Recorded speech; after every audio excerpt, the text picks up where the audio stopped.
From training camp. You guys are fired up and ready to go to work. To the preseason. Through the playoffs. And into the offseason. To be able to get the best players, it's a critical time for us. It's always Colts season. This is Colts Corner with Kevin Bowen. It is game week. Shane Steichen ushered those words a mere, about 3 hours ago, and now we are back with our usual Wednesday pregame pod. I'm Kevin Bowen. Eddie Garrison, the man, clapping in the background. He is excited. I think a large chunk of our listening audience is feeling the same way. This is Colts Corner with Kevin Bowen, and we're here. Finally, we are here. Again, we'll follow the cadence now in the regular season. Monday game recaps, Wednesday a little bit more game preview focus. You'll inevitably have storylines that evolve throughout the course of the week. We'll hit on those here on the Wednesday afternoon pod, but I'm eager, Eddie. I really feel this in the 10 plus years I've covered the Colts. You got to go back several years to I think feel this much anticipation and I think genuine intrigue towards a football team. I do think there is some curiosity in that, but it's not just like, oh my gosh, here we are. We think we're going to win 13 games, something like that. I do think there's some curiosity in it, but boy, I'm ready to go. I can't wait, and really looking forward to not only this podcast but Sunday at 1:00. It's just so nice to be back in the ritual, as we call it sometimes, or just like the flow of things, of getting back into those Monday recaps, the Wednesday previews, and things of that nature. And certainly the what you don't know, the future of it being so widely anticipated of Anthony Richardson, and just how the season could go. There's so many different outcomes and variables that go along with it, and it's just all very exciting. It is, and again, today's podcast will focus on the Texans here. We'll give our season predictions at the end of the pod, give our game predictions. Season, let's go. And then we'll hit you with a good amount of Twitter questions here. Eddie, let's start with, I think, typically, where we focus a Wednesday pod, and that is on that injury report. The Colts will release that here at some point, probably as we record this pod, but Matt Gay did suffer an injury and did need surgery for said injury. That is a sports hernia. You talk to people far smarter than me, and they say that, for a kicker, this injury can be, rather significant. I know you didn't talk to me about this. I know Shane Steichen downplayed that a little bit earlier, but we'll see how much time he's going to miss. Certainly Spencer Schrader was added to the practice squad for a reason, and the thing about Matt Gay and Josh Downs in particular right now, Eddie, is, they're not dealing with injuries that, like, I don't know, if Matt Gay had an upper body injury, you might feel different. If Josh Downs is dealing with even an upper body injury, again, you might feel a little different on that end. I mean, we're talking a high ankle sprain and a hernia, for a wideout and a kicker. I mean, those are injuries that can linger. And as big as Sunday is, and boy, it is big, you also probably can't lose sight that, this is the first of 13? Is it 13 straight games until the bye week? You don't even have the mini bye in there either. So, last year when you think about Downs specifically, he had that Germany game where he was limited and still played in the game. Well, they had the bye week the very next week. Kind of a chance to recharge after giving it a go. Obviously that's not there for these guys. So if you push it now, what do these things turn into months, whereas right now they could be weeks? I guess, again, let's focus probably on Matt Gay here to start. Suffered the injury after the Cincinnati game. So he kicked in that Cincinnati game, just one kick, that 33-yard extra point. And then the Colts did practice a couple times last week, and it sounds like that is when, it was deemed that all of a sudden the pain had gotten to a point where he felt like he needed surgery. This is not something that he has ever dealt with before, and it's not something that he said he felt at all during training camp or the preseason. So, when you think about his misses in the preseason, according to him, he did not feel that at all. So, I guess if you have worry level over the misses and you're just trying to attribute it to the injury, again, in his words, he doesn't really view it in that light. I am curious, assuming Matt Gay doesn't give it a go on Sunday, does this impact your fourth down decision-making at all? Should it impact your fourth down decision-making at all? Spencer Schrader, I watched kick at Notre Dame last season. Eddie, He was, I would say, a bit Jekyll and Hyde. He was a nice college kicker. I think in the grand scheme of it, you can get some major volatility. But I think he missed field goals, I want to say, in each of his first 5 games. Now, I would say in some of the bigger games, USC, Louisville, I feel like there was one more in that boat. I think Ohio State, he did miss one. But another one of their marquee games, he made all his kicks, made multiple field goals in those games. Maybe Clemson was the other one. So, he certainly kicked well in some big moments. Today we watched him kick in practice. I think he made 4 of 5, maybe 5 of 6. So, it's still an undrafted kicker kicking in an NFL atmosphere. Is that something you will ask Shane Steichen when you talk to him before the game? Yeah, probably. Shane will probably be pretty coy about that, but no, I do think that is something that's worth asking. And, Matt Gay has a very similar story. Or I should say Spencer Schrader's a pretty similar story to Matt Gay. Very accomplished soccer players, kind of turned kickers, really, and kind of grew into this. And the Colts have familiarity with them in that Brian Mason, their special teams coordinator, was at Notre Dame. He actually started recruiting Spencer Schrader to come to Notre Dame, and then Brian Mason ended up taking the job just mere weeks later. Oh, wow. Here in Indianapolis. So there is a little bit of nice a connection on that. In terms of Josh Downs, we just got back from the first practice of the week. Josh Downs was on the side practice field doing some light jogging. I don't know, you probably call it more dynamic stretching than anything. I think you can be a little bit torn on the Josh Downs situation. Again, against New England last year, he played in a limited role. If this was week 8, week 9, you might feel differently about it because it's the first game, because of it's an injury that could linger. He didn't practice today. I mean, Eddie, now we're going on a month plus without him practicing. Correct. So because of that, you just feel like, boy, do you really want to push it? And again, the monumental nature to week 1 is the only reason why I would just say, oh, yeah, there's no chance he's playing. I mean, most guys that have not practiced in 4 weeks, I would say that they need a full week of practice. Now, again, he plays a position. You can rotate in a lot, and you can scale back the role, and those sorts of things Downs himself has done before. But still, I'd probably be a little bit hesitant on that. And, I go back to Jonathan Taylor with his eye ankle a couple years ago. I mean, that thing lingered and lingered. Is that something that you want to make sure you are good to go before you put him out there? So, again, today was 4 weeks removed from it, 4 to 6 weeks on that timetable. Anything on Matt Gay, Josh Downs? I look like Tanner Bortolini was back to practice. Looked like Dallas Flowers was back to practice. Those are the other couple of injuries to note there. But anything more on those two, Eddie, before we kind of move into other stuff? I just want clarifications.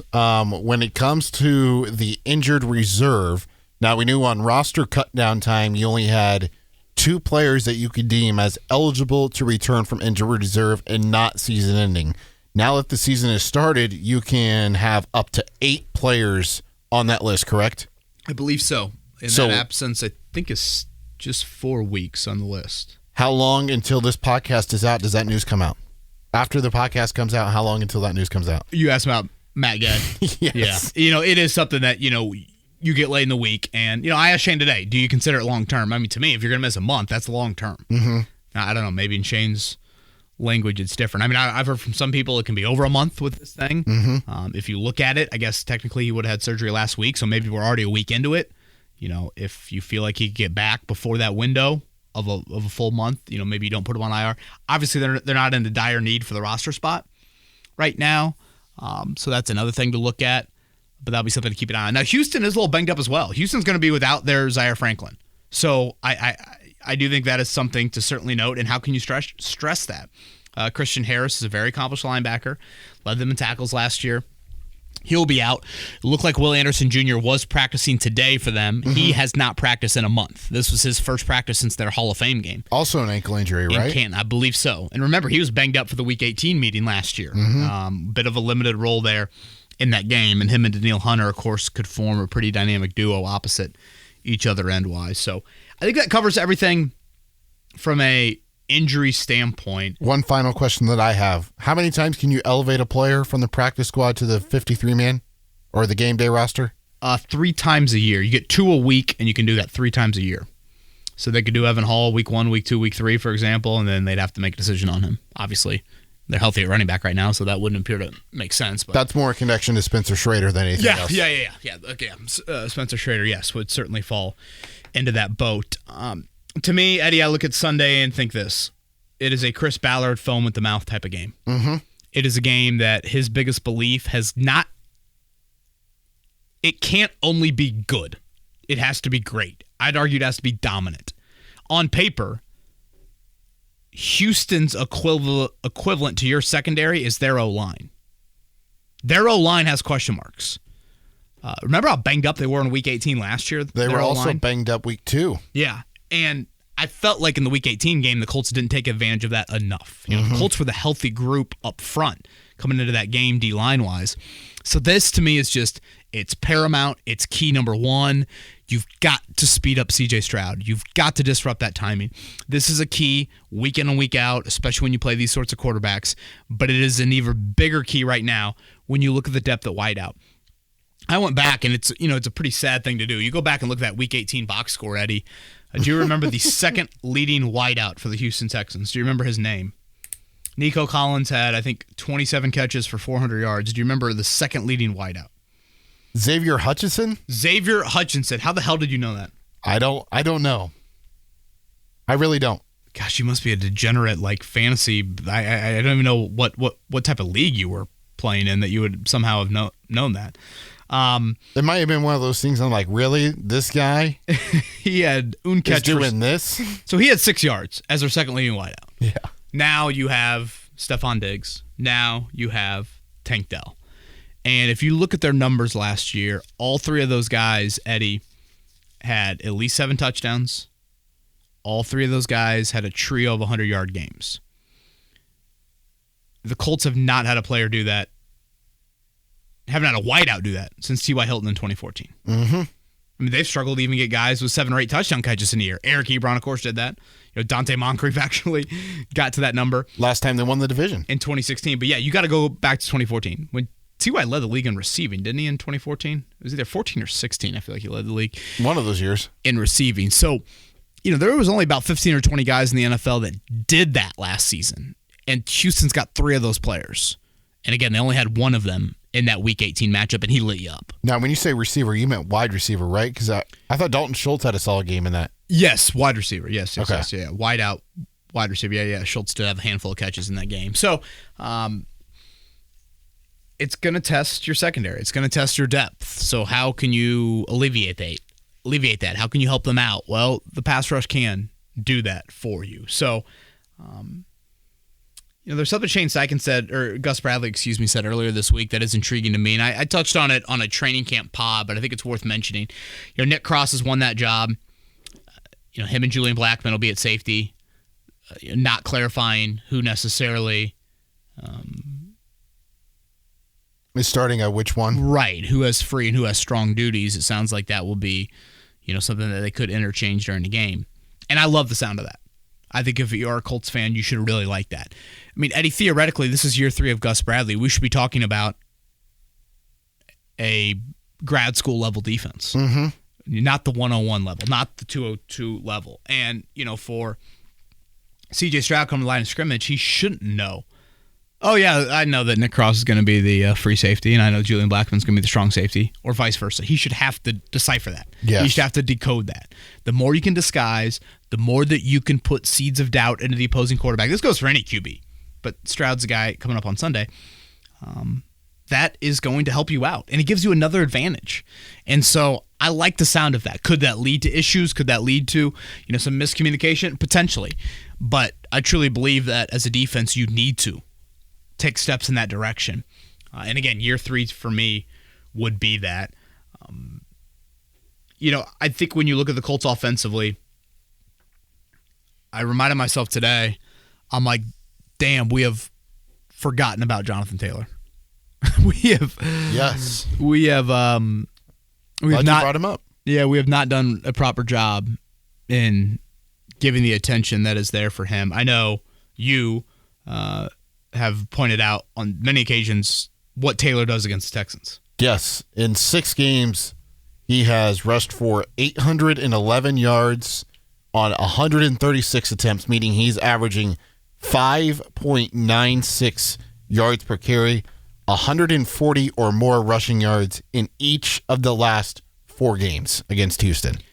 And again, last year, 30 for 188 in that season finale. And, I thought to myself today, Taylor's been so quiet this offseason. He's participating in every practice. You almost forget he's there. You took him in the fantasy draft. I did. I took him very early in the over fantasy Breece draft. Hall on Bijan Robinson.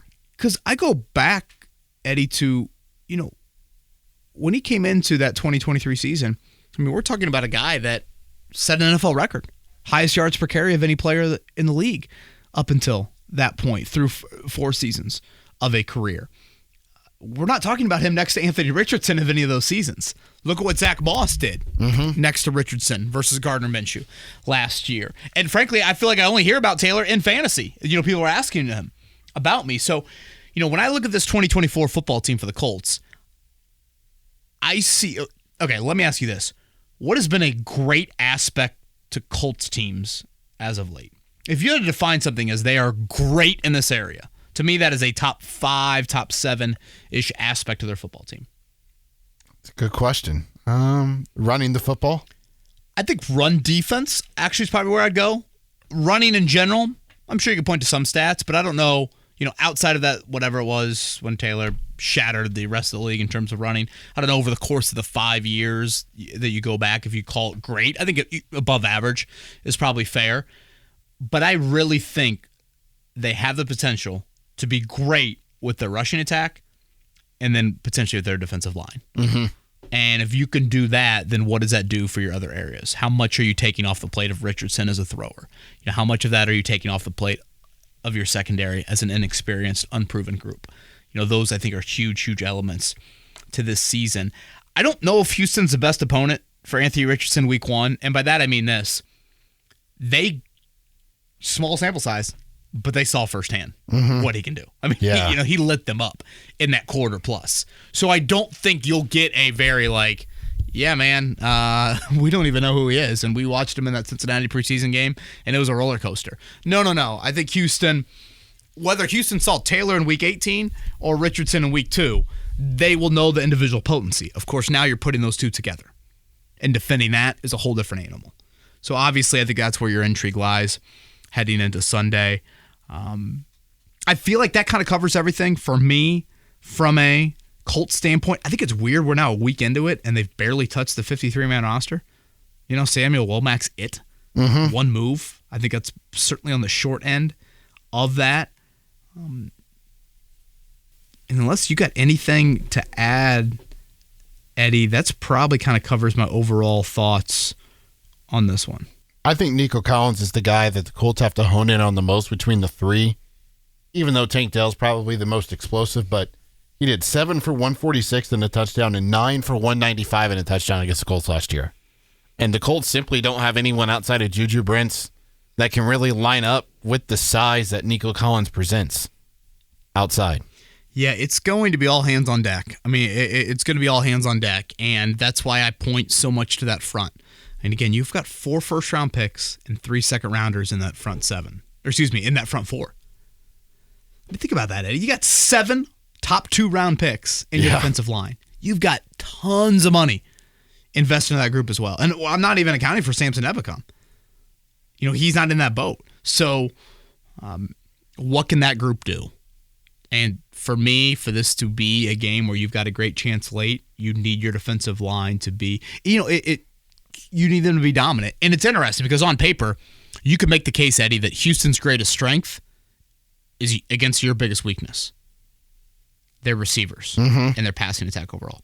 You can make the case the Colts' greatest strength is against Houston's biggest weakness. Correct. The Colts' defensive line against Houston's O-line. So again, that's on the same side of the ball, ironically enough. Can your D-line, can you end the game with a disruptive day? And I said to you about a month and a half ago, whenever it was, I go, my biggest defensive key for this season, the biggest goal, and it's going to be tough to quantify it. There's gray area with it, but can you disrupt quicker? I should say this. Can you disrupt earlier in plays, and can you do it more consistently? If you look at playoff teams in this league, they are high-pressure rate teams, and they're high-pressure rate teams when the game's on the line. And if you look at the Colts, they've not been a high enough pressure rate team, and they certainly have not been that late in games. So to me, it's really kind of fitting how big of a microcosm, Sunday can be. And that's what makes Sunday so difficult, because to me, it's about as big of a week 1 game as you can get, but yet there's so much overreaction on Monday. Yeah. And look how last year played out, for example. Okay? Look at how Jacksonville looked against Indy last year. They put up 31 points, and Trevor Lawrence is throwing it here and throwing it there. And, I mean, how many great catches did those wideouts make in that game? And then how did that play out over the course of the 17-game season? And look at Houston week 1. Stroud gets sacked 6 times. Hell, they get, I thought the Colts really blew them out in week 2. I know the final score kind of got a little finicky, but I thought the Colts were in full control of that game. And then look how that played out. So 17 games is long, the season's long, but when you start to get into even, nerd out over percentages and how big Sunday is, you get them in your own building, and it's huge. And it's huge. And allows you to go to Lambeau with a little bit of house money. Mm-hmm. Whereas a loss, and all of a sudden you're thinking, oh boy, is this your hardest road game all year? Lambeau might be that. And now all of a sudden, oh man, are you staring 0-2?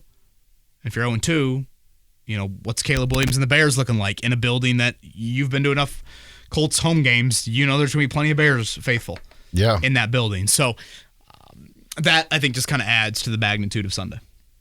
I did a post on 1075thefan.com of breaking down the Colts opponents and putting them into certain categories. The categories were must win, should win, could win, probably lose. And this week 1 game for me fell into the could win category. I felt like both times against Houston could be in the could win category. If must win and could win had a baby, that's what I'd call Sunday.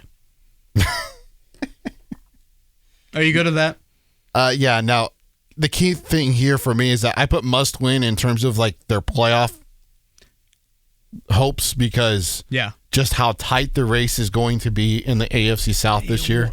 1 game, man. I mean, look at it last year. Hell, look at if you would have flipped Jacksonville week 1 last year. And I know that obviously, ended up being, it didn't come down to the last play of the game. But again, that game was a little closer than, hell, didn't you have a 4th quarter lead in that game? So, cannot wait, man. I'm ready to go. We have time for about, let's say, 15 minutes of Twitter questions. So let's try to get through as many as we can.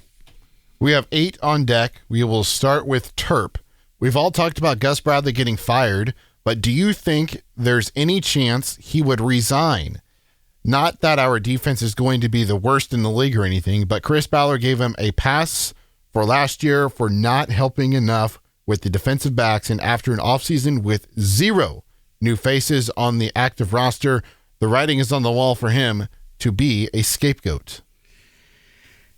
Boy, how many coordinators have ever resigned? I can't recall many. I mean, if you want to spin it in Gus Bradley world, isn't this pretty good job security?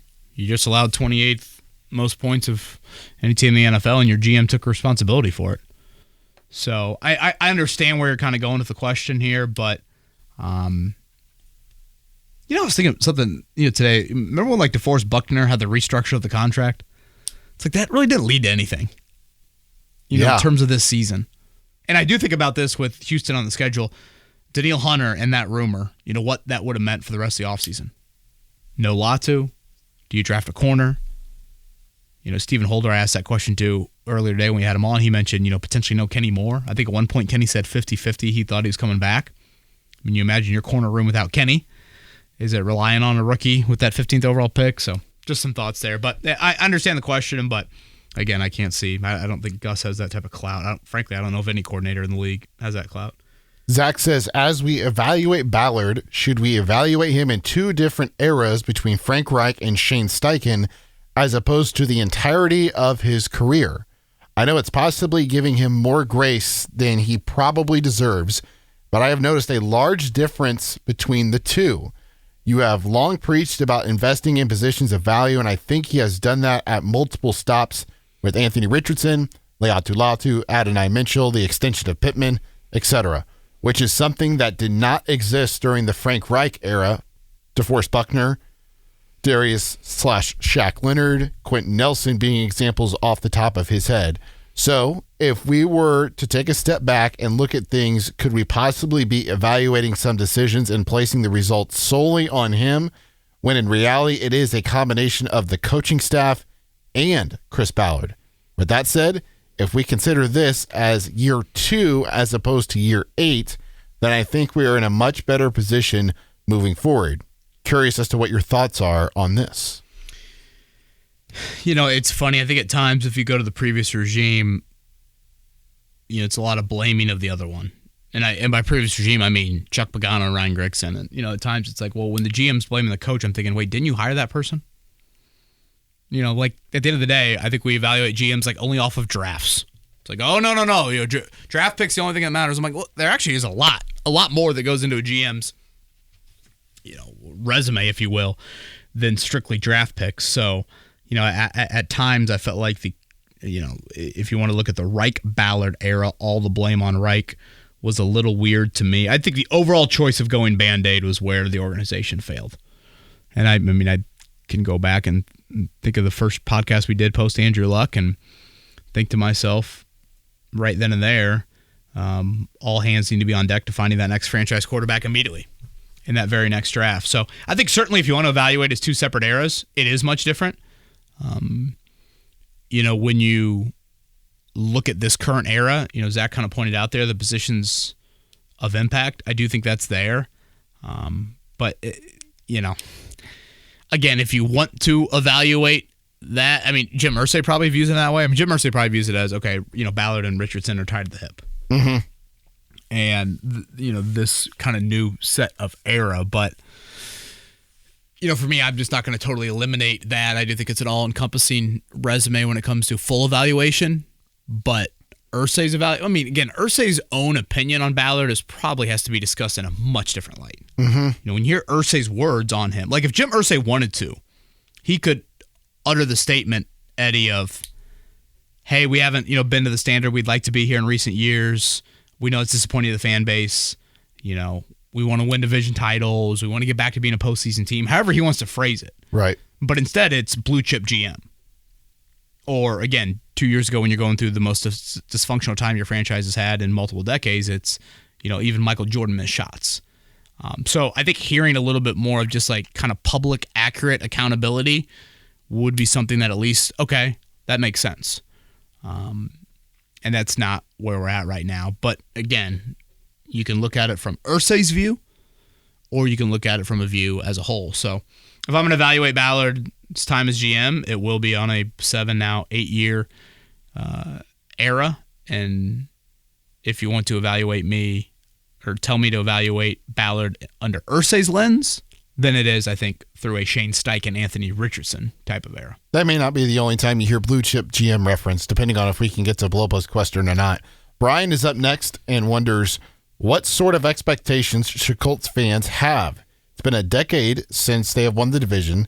They have a second-year rookie QB that hasn't played much. This is Ballard's 8th year, and truth be known, maybe he should be the quarterback with all the passes he has had with excuses. Is it simply a year to see growth out of Anthony Richardson, or is it time to have results? I'm kind of torn between the two. Love the pod and all the content you guys do. Shout out to Eddie for being on the radio call for LCVSLN. Go LC Bears. How about that, Eddie Garrison? What do you got here in week 3? I don't have a game this week, actually. Okay, last week was your alma mater against a new pal, correct? Yeah, we didn't get to finish that one, unfortunately. Mother Nature had other plans. A little Mother Nature action there. Yeah, 8.5 wins, right? That's where Vegas is at the over-under. I'm probably hovering a little north of that. When I start to think about... Nice little tease there, KB. What it's looking like. The one thing that I give pause to is the AFC in general and is the schedule. And frankly, it's out of the gate. I 3 of your first 4 at home, I know that seasons can really ebb and flow and, it can be, whatever. What you look like in September is nothing you look like in November. But still, I think out of the gate can really set the tone for you. I just think the AFC has pretty legit depth. And there's times I'm like, am I giving the conference enough credit? Am I giving this division enough credit? So I think in an ideal world, you'd be doing both. Anthony Richardson would be growing and you would be winning. Last year, you got to 9 wins. Obviously, Richardson didn't grow at all of substance. So I think that is the ideal scenario. But, you ran it back for a reason in your eyes. You have paid a lot of money. I mean, there's a lot of significant second contracts on this roster when you think about it. I mean, there's a big one at running back and wideout, and three of them on the offensive line. You go to the defensive line, and there's certainly, two right there in the middle. You obviously did it with Kwity Paye a little bit. Two at linebacker. Two in the secondary. I guess Julian Blackmon doesn't qualify as that. You're obviously paying your kicker big money. So when you do all that, you don't expect to be on the outside looking in. But at the same time, Richardson's individual growth is obviously monumental. I think I wrote on our website, answers to look for this season. Do you get to the end of the year with Richardson? And if I ask you the question, is he trending towards a second contract here? Can you say yes with conviction? You don't have to make a financial decision on him for a full another year, full another offseason. I think is when you pick up the fifth-year option. After year 3, I believe, is when you pick up that fifth-year option. It's heading into that final year of the rookie, or technically the final year. Yeah. Again, 4-year deal, fifth-year team option. But can you get halfway done with that? Halfway done with the 4-year deal. That would be the end of this year. And if I asked you that question, would you answer that with conviction? We've talked about like the schedule makers, and how they didn't do the Colts favors in terms of their opponents early. But when you look at it from this lens, they kind of did a little bit. Green Bay coming off of the Brazil game to the Colts will have week 2. And then the Chicago Bears have I think it's Sunday night game the week before the Colts play them. Yeah. So there's either a riding high and a potential letdown if, Caleb Williams' first road game of his career is a win on prime time. And obviously you've got the Bears at Texans. Yeah. So you've got the whole, and then you've got the flight thing and the changing of time zones and everything that Green Bay will have to deal with after the game against Philly. Ben's question is up next. With much talk about Anthony Richardson's sophomore season, I think it is a bit lost that this is Shane Steichen's sophomore season as well. What are you looking for in year number 2 for the head coach, and where does he have room to improve? Yeah, I thought year 1 had a lot of big-time promising moments from Shane. I guess a little bit situationally. I go back to that Cleveland game. That's kind of a game that sticks out of like, you're really dialing up an end zone shot here to Myles Garrett. Or I shouldn't say to Myles Garrett, I think it was Pittman. To Pittman with Myles Garrett, facing a backup tackle. Again, that to me is not a recipe for success. So it's a little players, not plays. Boy, that's a short injury report. Josh Downs, Matt Gay, the only 2 that didn't practice for the Colts. Pretty easy enough there. That's good. Yeah, so... Shortest one of the year, hopefully. Well, not hopefully, but probably. So again, maybe just a little bit of players, not plays. I think, again, Shane is very, very gifted offensively and as a play caller, but, not leaving Jonathan Taylor on the bench at the biggest play of the season, just those sorts of things, making sure your guys are out there and you're kind of thinking along those lines. Accountability when you need there to be accountability. If for some reason this kicker thing starts to linger and injuries are factoring into it, making sure that you don't factor in how much Matt Gay is getting paid, for example. I thought the Vinatieri history, the aura of Vinatieri, was getting too much run and not enough. Guys, it's a 44-year-old kicker dealing with an injury. 44 years old. So probably those would be some of the things. David says, we've all seen and done plenty of criticism and criticizing of questioning about why Chris Ballard didn't do more to bolster the secondary. Trying to see Chris Ballard's justification here. What is the benefit of having $25 million in cap space? Why save the money? Yeah, the why. Why? I've tried to do that in my own mind, and I've tried to express that to you all on the podcast, is like, okay, put the Ballard hat on. Why? Ballard makes the analogy to the offensive line. I don't know if you've heard that one, but he said, yes. Everybody was calling me out for the offensive line a couple years ago, and look how they played. That to me is much different. I don't think it's apples to apples. That O-line had been at a very high level with Nelson, with Kelly, with Braden Smith. And this secondary doesn't have that. You also made a coaching change, for what it's worth, on the offensive line. Going from Chris Strauser to Tony Sprono. You made a coaching change, obviously, with Shane Steichen as well. It's Gus Bradley, it's Ron Miles, in terms of what you've got, from a secondary standpoint. And I thought, Ryman and Fries had taken some strides. I don't think there was rich injury history either, with that group, whereas there are some guys in the secondary that have that. So I just don't think it's apples to apples. Is there a little bit of Irsay-driven stuff? with the money, with the cap, it's probably more of a conversation we should have. I don't think it's necessarily the full thing at play. I know I've mentioned to you before, Eddie, I see this as a 4-pronged question. Is Nick Cross good? Are Juju Brents and Jalen Jones good? Those are 2 questions. Can Juju Brents stay healthy? And can Julian Blackmon stay healthy? Last question here from Zach. How would you feel about the Colts coaching staff mandating or, quote, highly encouraging Anthony Richardson to wear a Guardian cap? I feel like they should consider doing everything possible to prevent another injury-riddled season. Love the show and the podcast. Yeah, I understand it, Zach. Thank you for the kind words. I good luck mandating anything from the CBA on those lines. I don't know how much the conversation was on the record, so I'll wait to see if people that were actually over there doing real reporting versus I was just mainly listening and interjecting very intermittently. But we had a conversation with one of the Colts, I call him a prominent player, today, who's like very anti wearing the Guardian cap. Really? And like in talking with them and justifying it, I walked away from it being like, oh, it's purely because of the aesthetic. And I mean, I don't know about you, but it's like there's times where whatever, like I had a mohawk for about 3 weeks in college, and it's like I kind of forgot I was having a mohawk until people told me. Like, when you're playing football, it's like, do you know you have the Guardian cap on unless you see yourself? That's right. I found a picture of that mohawk, and then I turned it into your contact photo. You did. Because I said to this guy today, I'm like, do you feel like you're slowed down in any way? And that wasn't the answer. Because I could understand that. Like, if you feel like you're limited physically in any way, just even subtly, I mean... Did this player even wear it in practice? Well, you have to wear it in practice. Yeah. The league mandates, I believe, any non-quarterback and kicker. Okay, so I was about to say there was one particular player that I saw never wear it in practice when I was out there. Yes. Huh. Who's that? The center. Really? So I made the comment to James Boyd because it was in the first practice and then the joint practice to against Arizona. I was like, do you find it odd that Ryan Kelly's the only guy? I could have sworn he had it on. That, he's had concussion issues that isn't wearing the Guardian cap. Yeah. This was not Ryan Kelly, by the way, who I had the conversation with. But it's, Kylan Granson makes great points. I will say again, I walked away from this conversation today thinking, boy, I don't know if I heard a lot of great points. But, we'll see. I've long said when it comes to this stuff, it's going to be a helmet-related research. That's where the IndyCar safety measures, I think will come into play at some point for the NFL and helmets. Texans win 27-23. Colts win 10 games.